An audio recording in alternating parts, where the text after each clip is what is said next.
देखिए ये क्वेश्चन है आपको करस्पॉन्ड, ये जो क्वेश्चन दिख रहा है ये पैरेलल लाइन से और एक इसको ट्रांसवर्सल लाइन काट रही है, ठीक। और आपसे क्वेश्चन में क्या पूछा गया है, क्वेश्चन में क्या पूछा गया, पढ़िए।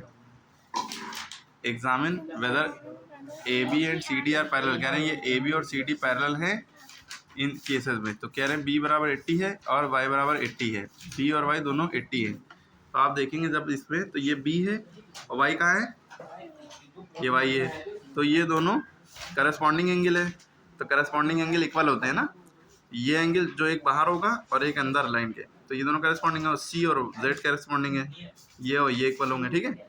इसी तरह ए और एक्स भी करस्पॉन्डिंग है और डी और डब्ल्यू भी करस्पॉन्डिंग है आपस में, यानी ये इक्वल है, पता है ना। तो इसलिए ये दोनों इक्वल हैं, आप कह देंगे ये इक्वल हैं, तो ये यहाँ पे यस लिख देंगे, कह रहे हैं कि यहाँ पैरेलल हैं, हाँ यहाँ यस हो जाएगा। बी और जेड, बी 70 जेड 70, बी कहाँ है, ये बी है और जेड कहाँ है, ये, तो ये दोनों भी इक्वल होंगे, एक्सटीरियर एंगल है, ठीक है, सेम साइड।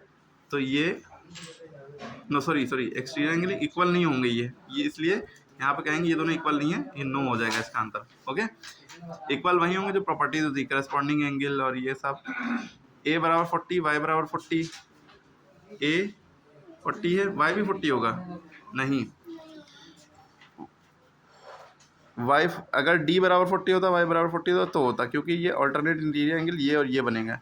और अगर ए सी और एक्स होता तो भी इक्वल होता, क्योंकि अल्टरनेट इंटीरियर एंगल है, लेकिन ए और वाई का कोई रिश्ता नहीं है, ठीक है, यहाँ से, इसलिए नो हो जाएगा इसका भी आंसर। बी 100 है, एक्स 80 है, बी कहाँ है, ये, एक्स कहाँ है, ये, बी और एक्स ये दोनों, बी 100 है, एक्स 80 है, क्या इसका रिश्ता है, देखिए यहाँ पे इक्वल टू की बात नहीं की, बस एंगल बताए हैं। तो अगर बी 100 है, एक्स 80 है, तो हमें ये अल्टरनेट इंटीरियर एंगल पता है, तो सी और एक्स इक्वल होंगे। बी 100 है तो ये 80 है ना, बी 100 है, ये लीनियर पेयर हो गया, जैसे ये जो लाइन गई है ये और ये आपस में लीनियर पेयर हैं, एडजेसेंट एंगल हैं, ठीक है, सप्लीमेंट्री एडजेसेंट। तो ये अगर जो है आपका 100 है तो ये कितना हुआ 80, क्योंकि जो भी एंगल दिया हो, ये वाला एंगल निकालना हो 180 से माइनस कर देते हैं, ठीक है।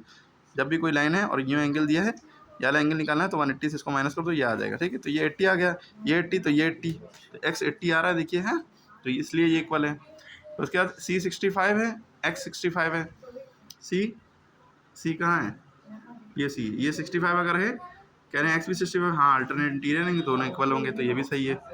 ए 42 है, अगर एक्स 42 होगी, ये कहाँ है, ए ये है, एक्स ये है, तो ये दोनों भी इक्वल ही रहेंगे, कह रहे हैं दोनों बराबर हैं, तो ए और एक्स बराबर होती हैं और करस्पॉन्डिंग एंगल है ना, करस्पॉन्डिंग एंगल मतलब एक लाइन के ऊपर है तो एक लाइन के यहाँ पे भी ऊपर होगा, ठीक है। ये लाइन के ऊपर वाले करस्पॉन्डिंग है, लाइन के नीचे वाले करस्पॉन्डिंग रहते हैं, ठीक है, क्लियर होगी बात।